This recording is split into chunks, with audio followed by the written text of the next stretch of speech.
Foi um bom ponto do Miguel.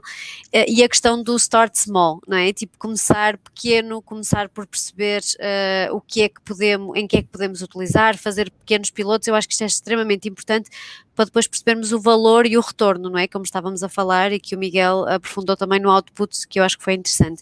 E, portanto, a pergunta que eu tinha para vocês é um bocadinho relacionado com a segurança, que eu acho que é ainda o que algumas pessoas têm back in their minds, ou seja, no fundo da cabeça ainda surge a questão da segurança, de se está tudo conectado, se acontecer um hacking, como é que, não é?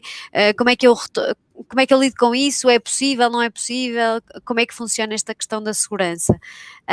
Portanto, não sei se o Nuno quer responder a esta questão, sendo o IoT expert, e o Miguel depois pode complementar dizendo se de facto é ou não uma preocupação de um Exato. facility Eu vi manager. aqui Ponto, não é? a questão da segurança em dois pontos. O primeiro é relativo aos sensores, ou seja, que tipo de informação é que nós estamos a obter? Por exemplo, se for dados de temperatura de um Open Office, que há bocado no exemplo que o Miguel deu, será que se a informação desse sensor, alguém aceder ilegalmente à informação desse sensor, é crítica? Pronto, também temos que pensar nisso, porque muitas vezes o sobrecusto da encriptação, de aumentar a segurança, pode, para certos casos, não significar nenhum tipo de problema. Isso é a nível dos sensores. Por exemplo, nós estamos agora a trabalhar em projetos em que vamos medir sinais vitais, e aí não queremos que os sinais vitais de um utilizador, por exemplo, possam ser lidos por terceiros de forma ilegal. E nós temos que garantir que existe, que estamos a utilizar encriptação,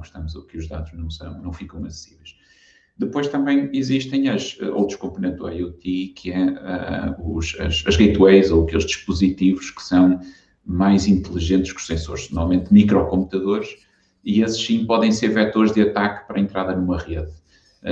E aí o que é importante fazer, e nós fazemos nos nossos dispositivos, é aumentar a segurança, fazer em inglês o hardening, para garantir que reduzimos os vetores de ataque.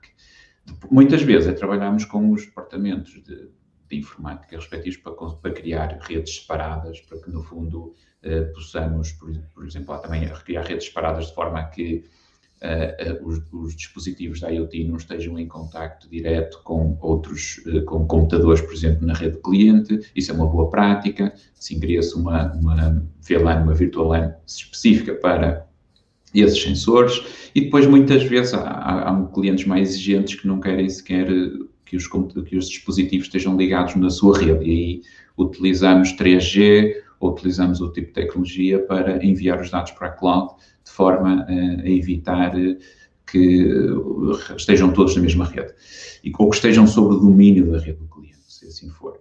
Também outro aspecto importante, até aproveitando aqui, estamos a falar de segurança, há bocado o Miguel tocou na questão das plataformas na cloud.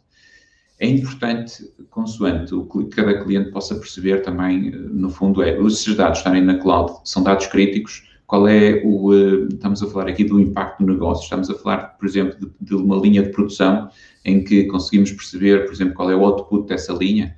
Será que essa informação está na cloud? Não é que seja acessível a outros, mas pode eventualmente criar alguma dúvida na cabeça do cliente.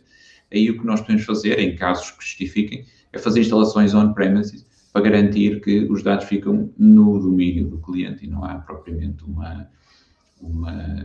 aquela ideia de que está na cloud. Embora hoje em dia os fornecedores das soluções cloud, e quem trabalha nas principais, são extremamente seguros. De qualquer forma, também gostaria de deixar essa nota, porque nós na Europa temos muito ainda alguma relutância em ter sistemas na cloud, mas nos Estados Unidos é muito comum, e hoje em dia mesmo a informação crítica está na cloud.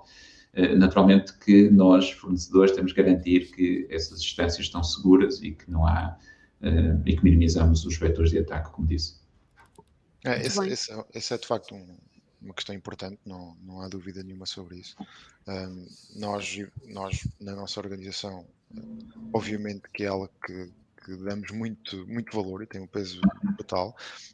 Do ponto de vista e pegando no que o Nuno disse, eu dividi isto um pouco em dois eixos, na perspectiva do FM.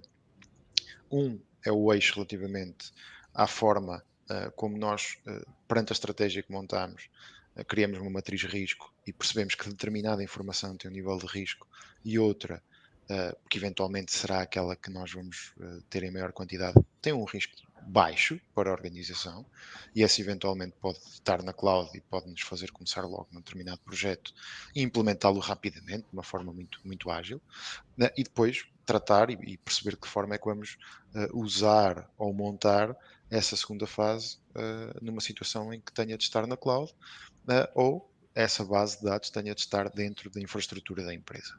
Portanto, obviamente que pode haver depois essa migração, é uma migração que temos tempo para implementar, temos tempo para trabalhar com as equipas, já conseguimos acrescentar valor para a empresa e gradualmente vamos migrando para ter tudo dentro da mesma infraestrutura.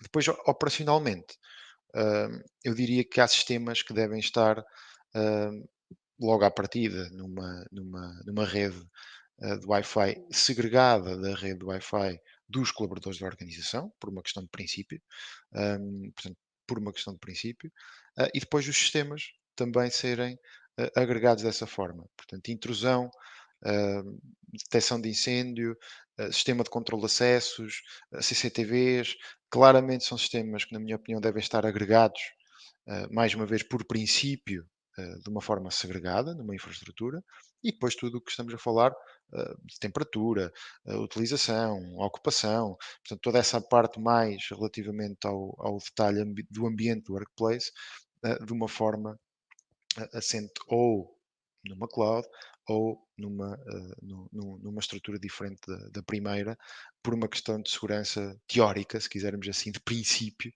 e de garantir esse conforto e essa segregação dos sistemas, para no caso de haver uma situação de uma falha de segurança, não colocar logo nessa primeira camada todos os sistemas, como um sistema de intrusão, um sistema de acesso ao edifício. Como é óbvio, se estivermos a falar num armazém, tem o impacto que tem, se estivermos a falar numa banca, num edifício com informação crítica, obviamente que isso tem um impacto brutal, e isso é algo que deve ser de facto pensado de acordo com a estratégia da organização, sem dúvida nenhuma.